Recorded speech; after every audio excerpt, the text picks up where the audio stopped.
السلام علیکم۔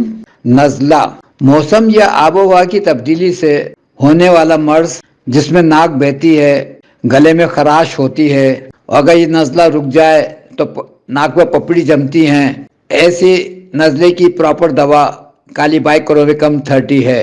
اگر یہی نزلہ بچوں میں ہو جائے تو وہ کان کی طرف ڈائیورٹ جب کرتا ہے تو بچے کو کان میں درد ہوتا ہے، تو بچہ جب روتا ہے تو کان کی طرف ہاتھ مارتا ہے، تو اس کو بھی کالی بائی کرومیکم 30 منہ میں ڈال دی جائے یا ہتھیلی پہ لگا دی جائے تو بچے کا کان کا درد فوراً ٹھیک ہو جاتا ہے۔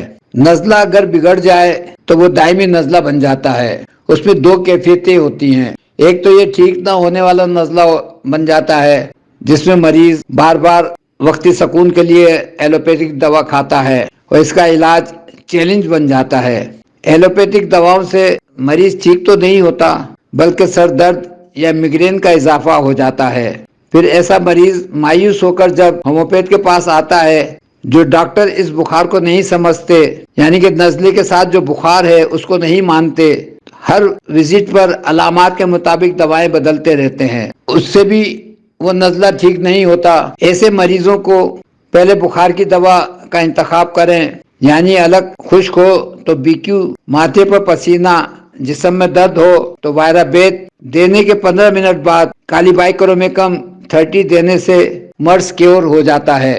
دوسری کیفیت میں الرجی کی شکایت ہو جاتی ہے، یعنی جب مریض صبح سو کے اٹھتا ہے تو چھینکے، ڈسٹنگ میں جائے تو چھینکے، دھول مٹی میں جائے تو چھینکے۔ ڈاکٹرز لوگ اینٹی الرجی دیتے رہتے ہیں لیکن اس کا کوئی مستقل حل نہیں ہے۔ ان چھینکوں کی مناسبت سے کیٹرا میں نے کمبینیشن بنایا ہے جو چھینکوں کو کیور کرتا ہے۔ اگر چھینکوں کے ساتھ نزلے کی شکایت بھی ہو تو پہلے کیٹرا دیتا ہوں، 15 منٹ کے بعد کالی بائی کرومیکم 30 دیتا ہوں، دونوں چیزیں کیور ہو جاتی ہیں۔ اگر چھینکوں کے ساتھ ناک کی ہڈی بڑھی ہوئی ہے، ڈاکٹر آپریشن کا مشورہ دیتے ہیں۔ میں کیٹرا دینے کے 15 منٹ کے بعد اورم میٹلیکم 30 میں دیتا ہوں، ناک کی ہڈی بھی گل جاتی ہے، نتنا بھی کھل جاتا ہے، چھینکیں بھی ٹھیک ہو جاتی ہیں۔ اسی مناسبت سے اگر چھینکوں کے ساتھ ناک کا گوشت بڑھا ہوا ہے جو الٹا نتنا بند ہوتا ہے، کیٹرا دینے کے 15 منٹ کے بعد کیڈمیم سل 30 دیتا ہوں، ناک کا گوشت گھل جاتا ہے، نتنا کھل جاتا ہے اور چھینکیں بھی ٹھیک ہو جاتی ہیں۔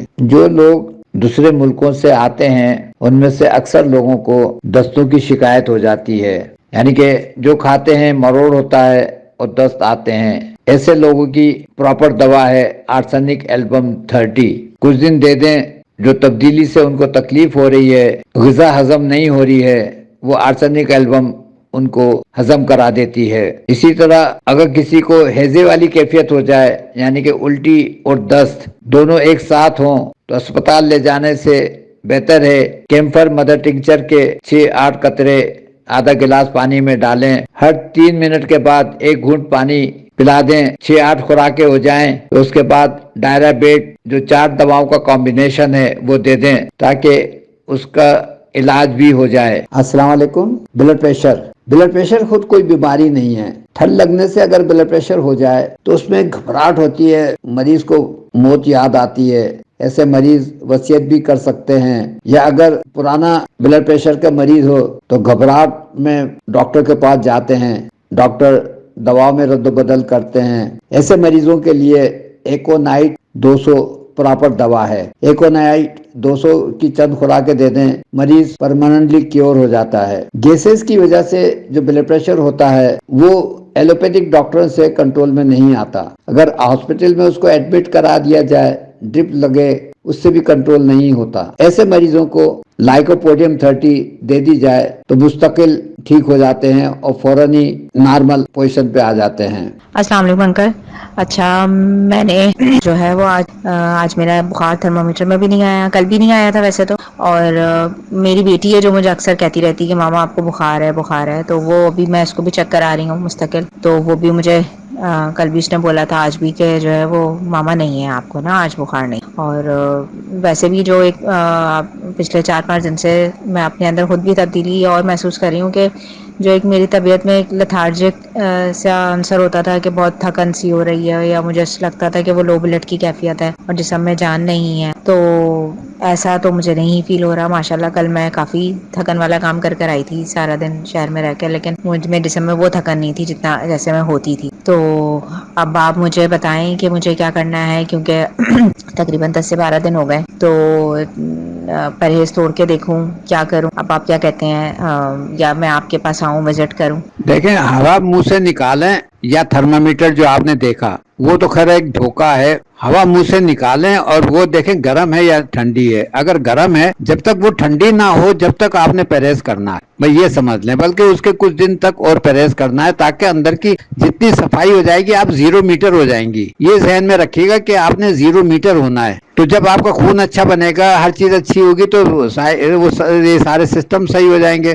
اگر خدا نخواستہ نہیں ہوا یا کچھ ہوا تو اس کے بعد پھر ہم سیکنڈ اسٹیپ اٹھائیں گے. پہلے ہم آپ کا کانٹا نکال رہے ہیں، جو اندر جو کانٹا چھپا ہوا ہے اس کو ہمیں نکالنے کی کوشش ہم کر رہے ہیں. تو وہ آپ کو بھی لگ رہا ہے کہ کچھ نکل رہا ہے، بخار بھی تھوڑا سا ابھرا ہے، تو یہ آپ کو بھی لگ رہا ہے. تو اس لحاظ سے میں آپ سے بھی کہوں گا کہ آپ پہلے سے زیادہ فریش تو محسوس کر رہی ہیں، لیکن ابھی آپ اپنے آپ کو بالکل 0 میٹر نہیں سمجھیے گا. اس میں تھوڑا 2-4 دن بھی لگ سکتے ہیں، 5-6 دن بھی لگ سکتے ہیں. بہت بہت شکریہ. اور آنا چاہیں تو، لیکن ابھی فی الحال آنے کی وہ نہیں ہے. ابھی تو پھر پرہیز کو ذرا مائنڈ کریے گا، اس کو ذرا سمجھیے گا. بہت شکریہ. السلام علیکم.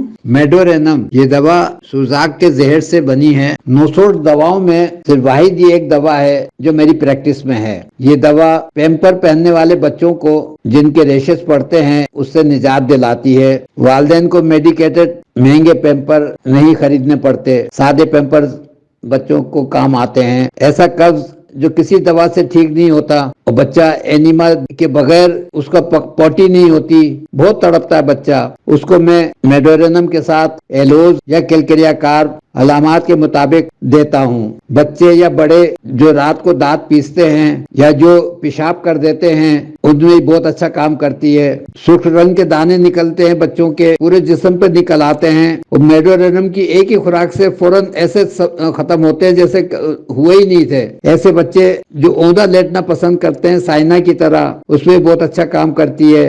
سانس کی تکلیف میں یا نیبولائز کرنے والے مریضوں میں یہ بہت اچھا کام کرتی ہے. ناک میں خارش ہو رہی ہے آج کل، یہ عام لوگوں کو دیکھا جاتا ہے کہ اکثر وہ پرویز مشرف کی طرح ناک پہ انگلی مارتے تھے بات کرتے میں، ناک لاشعوری طور پہ ناک پہ ہاتھ جاتا ہے خارش کی وجہ سے. یہ اس پہ بہت اچھا کام کرتی ہے. دل میں جلن یعنی قلب میں جلن جو بائیں بازو تک جائے، یا نیند آنے پر حلق میں خشکی ہو جس کی وجہ سے نیند اچاٹ ہو جائے، یا ایسے مریض سردیوں میں جن کے ہاتھ پاؤں ٹھنڈے ہوں، ہتھیلیاں اور پاؤں میں جلن ہو، ایسی جلن جس کو کمبل یا لحاف کے اندر پاؤں نہیں رکھ سکے مریض سلفر کی طرح، اسے باہر نکالنا پڑے، یہ سلفر سے زیادہ اچھا کام کرتی ہے.